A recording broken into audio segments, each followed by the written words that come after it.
Riku opened the door expecting movers. Instead, he found the last person he thought he'd ever see again. Good morning. Shinrai Moving. I am Sayaka, your crew lead. It can't be. The woman I matched with 6 months ago. Her smile was flawless and professional. It didn't reach her eyes. Riku had hired a moving company. He hadn't planned on the ghost from his past showing up at his door in a navy polo. All right, everyone. Start with the living room. Fragile items last. I ghosted her for 6 months, and now she's inside my apartment running my move. Careful with the corners, and label the inventory as you go. Riku tried to say something, anything, but she turned away as if he were just another piece of furniture. We'll have you packed out by 5. Please stay out of the way. The crew spread out like they'd done this 1,000 times. Riku stood frozen in his own hallway, an obstacle to the operation. She hasn't looked at me. Not once. It's like I am a ghost in my own apartment. That bookshelf goes in truck first. Wrap the legs. Riku stepped forward to offer help, but a single sideways glance from her pinned him back against the wall. What could I even say? Sorry I ghosted you. Thanks for packing my dishes. Fragile box over there, please. No, the other one. The apartment that had been his now felt like a stage where he was the only one without a part. 6 months. I never even sent a message. How do you apologize for making someone feel like nothing? Sayaka's clipboard was a shield. Her ponytail, a flag of efficiency he couldn't breach. You can wait in the kitchen. We'll call when the truck is loaded. Riku retreated to the kitchen, but through the doorway he could see her moving with cold precision. She's the same. No, she's not. She's harder. And I did that. He remembered the dating app, her profile photo, with that same sharp smile, but warmer then. Then his ex sent a text, and he let 6 months of silence answer for him. Coward, that's the word. Not busy, not confused, just a coward. In the present, Sayaka packed his glasses with the same care she probably gave every box. She's not thinking about me at all. This is just another job to her. That should have been a relief, but it felt like confirmation that he wasn't worth remembering. I need to say something, anything. But what right do I have? He opened his mouth, but the words died in his throat. Silence was the only language he deserved. Riku forced his legs to move toward the kitchen island, where she was wrapping his plates with quick, impersonal precision. Sayaka, I know this is weird, but I wanted to say about 6 months ago. The inventory sheet. Kitchen section. Please confirm the item count. She still didn't look up. The words were a wall, not a door. She won't even give me a chance to say sorry. Right. I'll check it. His hand hovered over the clipboard, but he couldn't make himself touch it.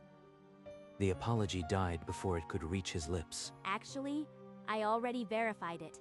You can wait in the living room. I am not even a person to her, just a piece of furniture. The mask didn't crack. It settled deeper, like armor she'd learned to wear every day. By midday, the moving crew filtered outside for lunch, leaving the apartment in a strange, fragile quiet. Sayaka didn't join them. She sat with her back to the wall, clipboard next to her, an empty water bottle dangling from her fingers. Here, you must be thirsty. Thanks. Their fingers almost brushed as she took the bottle. She pulled back before they could. She accepted the water, but she won't accept an apology. I am just a client to her. Maybe that's what I deserve. You are really thorough with every client, or... With clients, always. There it is. Clients. I am not a person who hurt her. I am a receipt. You are paying for professional, not personal. I am sure you understand. The words were polite, but the way she didn't blink told him the transaction was over before it had begun. Something unsaid still burned behind her eyes. The crew returned. Boxes moved again, but the air between them had shifted, tighter, sharper. Riku found himself drawn into the current. If I just help, maybe she'll see me as more than a ghost. Actions, not words. Stop. I was just trying to help. Every attempt digs a deeper hole. You think you can just waltz in and fix things. You don't get to help. The words slashed through the careful quiet. Her voice had cracked. Anger, hurt, and something she'd held back all day. She's right. I don't get to help. I don't get to undo 6 months with one box. I told you, stay out of the way. This is a job, not a therapy session. She turned and strode to the truck, leaving him standing in the doorway of his own emptying life. The mask had slipped, and the face beneath was someone who'd been carrying a weight he'd never bothered to see. The moving truck waited, its ramp resting on the concrete like a metal tongue. Sayaka had stopped a few feet from it, her back a rigid line against the glare of afternoon sun. One hand gripped the truck's edge. Her head dipped low, auburn ponytail falling forward. A single tremor escaped before she locked her spine. She's falling apart, and I've been standing in the corner all day, pretending none of this was my fault. Sayaka, I know I ghosted you. It was the weakest, most cowardly thing I've ever done. 6 months. And you think a sorry just covers it. Number. It doesn't cover anything, but I needed you to hear me say it. Finally. You had 6 months to even type a single line. Why today? Because you are finally trapped in a room with me. The question hung between them like a blade. Her voice didn't rise, but the edge in it was sharp enough to draw blood. Because seeing you here made me realize I've been running from everything. Not just you. My ex, my own decisions. I wanted to stop running. She didn't turn around, but he could see the slight tremor in her hand against the truck, the way her breath caught before she spoke again. She didn't turn around, but after a long moment, she walked back inside, past him, into the half-packed living room. He followed, the silence heavier than any box. I waited at that restaurant for an hour. I checked my phone a dozen times. You made me feel like I wasn't even worth a cancellation text. My ex resurfaced. She sent a message out of nowhere and I panicked. I didn't know how to handle it, so I just ran from everything. So I was just a casualty of your cowardice? You couldn't even be bothered to tell me the truth. I know. I was weak. I didn't want to face what I'd done until you showed up today. Now I know why. Thank you for the explanation. The words were polite, but they closed the door. No forgiveness, no opening, just the sound of a chapter she was finishing without him. We should finish the job. The truck leaves at 5. I gave her the answer she needed, and it didn't change anything.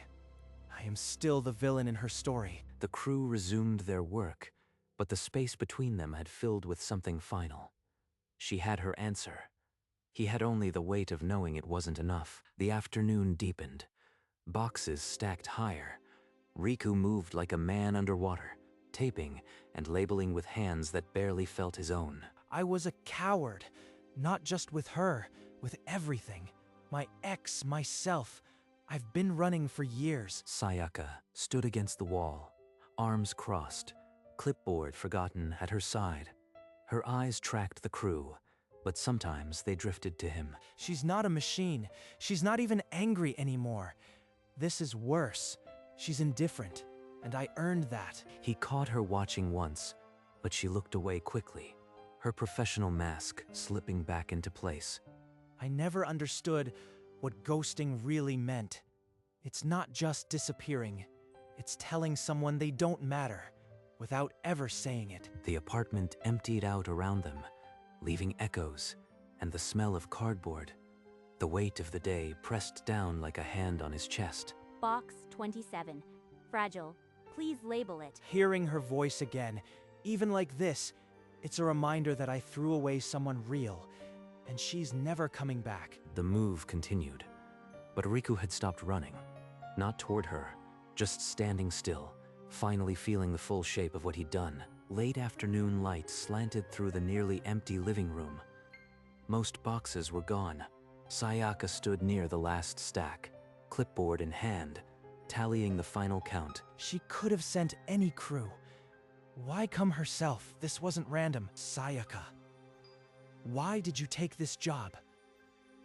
Was it just randomly assigned? No. The word hung between them, small and heavy. Her eyes didn't leave him, and something behind them shifted, not anger, but intent. She chose to be here. That changes everything. Then why? Why put yourself through this? I had my reasons. That's all you need to know. She didn't elaborate. The clipboard returned to her chest like armor, but for the first time he saw the cracks were deliberate. She had invited this. The move was almost over. But the question she left unanswered would echo long after the truck pulled away. But Sayaka didn't leave. She stood in the center of the nearly empty room, and something in her posture shifted, like she was finally ready to be fully seen. I am not just a crew lead. What does she mean by that? She can't be. I run this company. Shinrai Moving is mine. I built it from nothing after I left my corporate job. In a brief flash, he could almost see her, suit and heels, walking away from a betrayal she swore never to repeat. When I saw your name on the booking, I assigned myself. Not for revenge. I needed to look you in the eye. Riku felt the floor tilt. The entire day, her cold professionalism, the controlled cracks, had been her design. I needed to know why. Now I do. So thank you, this is closure. Closure? For her, maybe. But I think I am just beginning to see how much I actually ruined. She'd come for an answer, and was leaving with it. But the question she'd planted in him was just beginning to grow. The word closure hung in the air, but it settled on Riku, like a verdict he hadn't known he was awaiting. You said you left your corporate job after a betrayal. What happened? Someone I trusted took credit for my work and pushed me out. I spent years building credibility, and it evaporated overnight. After that, I started Shinrai. I swore I'd never leave anyone waiting without an answer. She's not just talking about corporate. She's talking about me. I am exactly like the person who betrayed her. Her words weren't thrown like stones. They were laid down carefully, one by one, building a mirror he couldn't look away from. So when I saw your name on the booking, I didn't assign myself out of anger. I needed to see if you'd even face me. I am sorry. I know that doesn't fix anything. I didn't come for an apology. I came for an ending. She had found her answer, but he could feel the door closing. All he had left was the realization that he'd just become another wound she'd have to heal from. The move was done. Sayaka picked up her clipboard one final time, the inventory complete. All items accounted for. Here is your final invoice. It's just a piece of paper, but it feels like a goodbye. A final, professional goodbye. Thank you for using Shinrai Moving. Riku couldn't find words. He just nodded. Unable to meet her eyes, she turned without another word and walked to the truck. He stood in the doorway, the invoice limp in his hand, watching her retreating back. The truck rumbled to life and pulled away, leaving only an empty street and the echo of what had happened. That night, in the empty apartment, Riku sat on the floor, staring at the wall. The silence was heavier than any box. Sayaka had her closure. He had only the beginning of a question he couldn't answer yet. Weeks passed, but the silence in the new apartment refused to settle. Every empty corner held the echo of her voice. I've been such a coward. For her, for my ex, for myself. I need to stop running. He replayed her words in his mind. I needed to see if you'd even face me. She faced me. Now I need to face myself and her properly. He picked up his phone, opened the browser, and typed Shinrai Moving. The booking form appeared. Name, date, items. His finger hovered over submit. This is insane. A fake move just to see her? But it's the only way I can think of. He filled in the details. A small move, 3 months out. Then, heart pounding, he confirmed. The confirmation email arrived instantly. Booking confirmed. Shinrai Moving. He stared at the screen, a mix of terror and resolve on his face. There was no turning back now. In the weeks that followed, Riku opened the confirmation email so many times, he memorized every line. What do I even say first? Thanks for coming, and sorry again for being a ghost. No, that's terrible. Maybe just straightforward. I booked this move to see you and apologize properly. She might laugh, but I have to do this. I've rehearsed enough. Either she gives me a chance, or she doesn't. The calendar reminder poked at his nerves. Moving day. Shinrai moving. 10 a.m. The morning light filtered through the window. He stared at the doorbell camera feed on his phone. 3 months ago, I was a coward. Today, I have to be someone different. Then, right on schedule, the doorbell camera flickered with movement outside. It's her. She actually came. He took one last breath and stood up. The doorbell rang. Riku pulled open the door, and there she was. Same ponytail, same navy polo, same clipboard, but this time she was alone. Riku-san, again? You are moving twice in 3 months? That's a first. Number. This isn't a real move. I booked it because I needed to see you. A fake move? That's... She searched for the word. Insane? Yeah, but I had to try. I wanted to apologize properly. Not as your client, but as someone who hurt you. He told her everything. How her words had stayed with him. How he'd been a coward. And how he'd been a coward. And how he'd spent 3 months trying to change. So you used my own company just to get me here for coffee? That's either the stupidest or the bravest thing I've ever seen. I know, but I am asking anyway. For one real chance. Not a date, not yet. Just coffee. To start. She looked at him, really looked. And for a moment, the professional mask was gone. Then she laughed. A genuine, surprised laugh that caught even her off guard. You booked a fake move just to ask me out? That's either the most ridiculous or the most sincere thing I've ever heard. I had to try. After last time, I couldn't just let it end with an invoice. You are insane. Maybe, but you are still here, and you laughed. That's more than I expected. Fine, coffee. 1 coffee.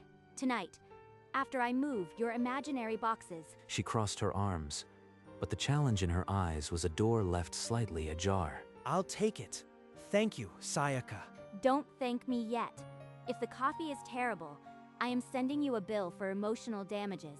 Riku felt something unlock in his chest, a tiny, fragile hope he hadn't earned, but was determined to protect. She turned and walked toward the empty apartment, her ponytail swinging, and for the first time, the professional mask had cracked into something almost warm. They found a small cafe a few blocks away, the kind of place where the chairs don't match and the music is too quiet. So I've been here once.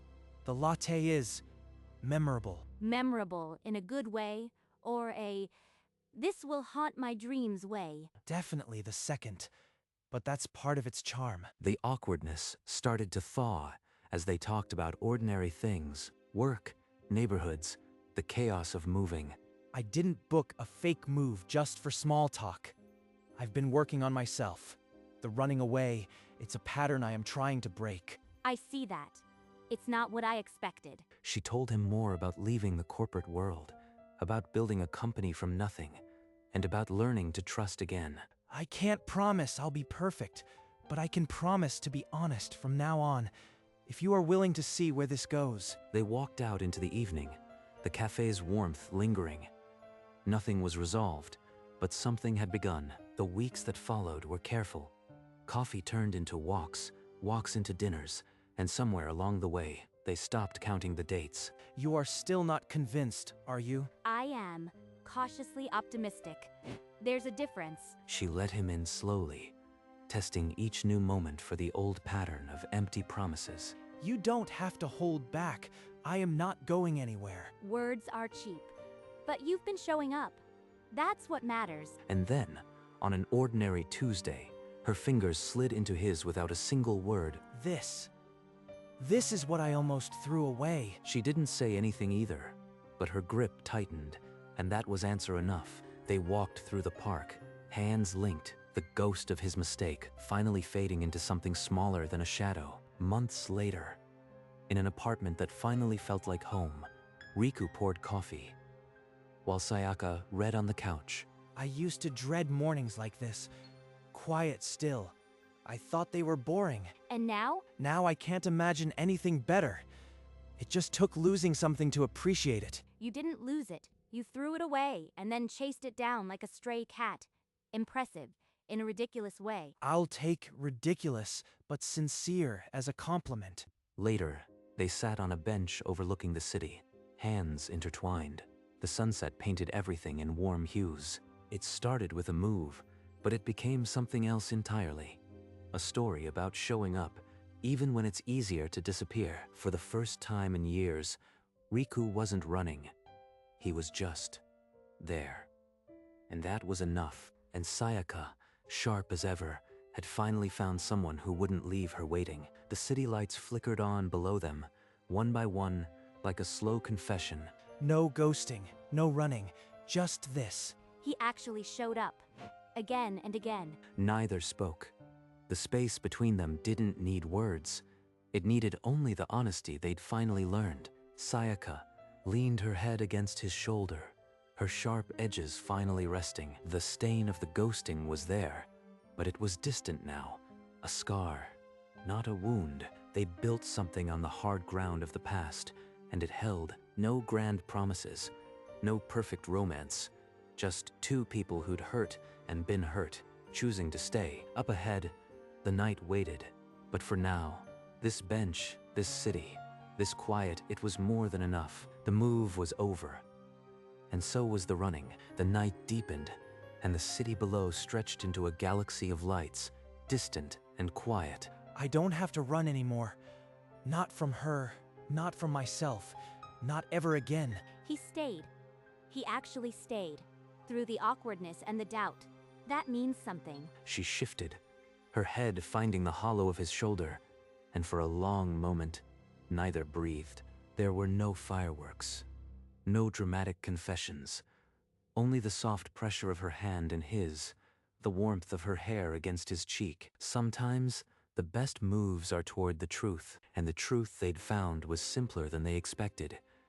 They were done running. The bench held them, and the night held the bench, and the city held the night, and all of it was enough. The screen began to fade, the image dissolving into a gentle, final darkness, and in that darkness, only the echo remained. The move was over, and so was the running.